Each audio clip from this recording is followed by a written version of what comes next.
এজন সাধাৰণ যুৱকৰ অসাধাৰণ প্ৰতিভাই এতিয়া সকলোৰে দৃষ্টি আকৰ্ষণ কৰিছে। হয়, এইগৰাকী যুৱকৰ নাম দীপাংকৰ গগৈ।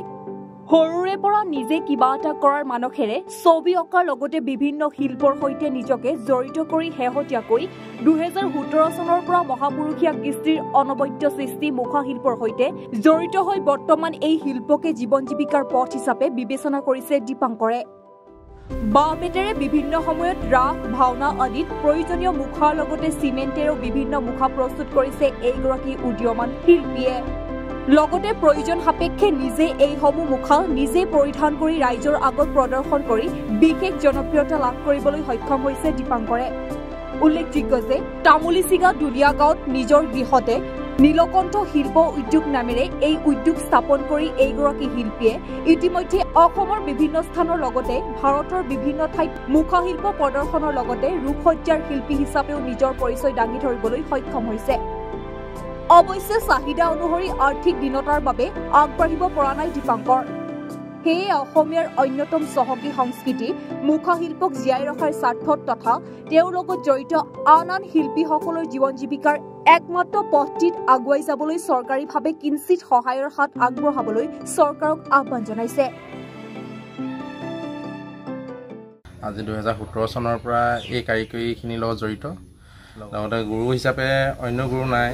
আজাদ ৰহমান ছাৰতে প্ৰথম আৰ্ট শিকিছিলোঁ শিৱসাগৰ। তাৰপিছত চিনাকি হ'লোঁ প্ৰদীপ দা যোৱাবাৰী। তেওঁৰ পৰাই ৰাসৰ সা সৰঞ্জামখিনি ল'লোঁ। তো 2017 চনত নিজে ভাওনা ইত্যাদিমূলক এই ভাওনা মুখা কিছুমানো বনাইছিলোঁ। তেনেকৈ ভাওনাৰ লগত জড়িত হ'লোঁ। কাৰিকৰী বিদ্যাখিনি আছে কাৰণে এনেকৈ চলি আছোঁ আৰু।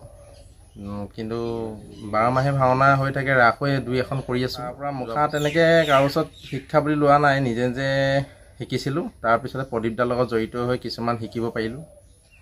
তেনেকৈ কিহে বনোৱা হয়? সম্পূৰ্ণ মুখা কিছুমান বেতৰো আছে, বাঁহো আছে, তাৰপৰা কাগজটো ব্যৱহাৰ কৰা হয়, আঠা কাপোৰ লগোৱা হয়, গোবৰ মাটিও ব্যৱহাৰ কৰা হয়।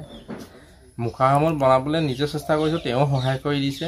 আৰু ইভাগে তেখেতক মাতে ভাওনাৰ লগত জড়িত মানে মেকআপ কৰাৰ পৰা আদি কৰি সম্পূৰ্ণখিনি কৰি ফুৰোঁ। আজি নিজৰ উদ্যোগটোৰ নাম নীলকণ্ঠ শিল্প উদ্যোগ তামুলীচিগা। মোৰ লগত 4-5জন ল'ৰাও আছে।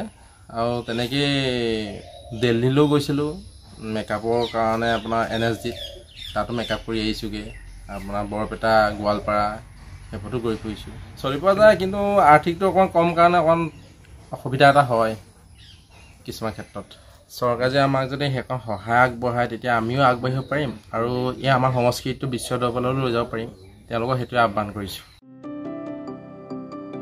টিয়কৰ পৰা উৎপলজ্যোতি খাউণ্টৰ ৰিপৰ্ট, এনি ভাৰত 24।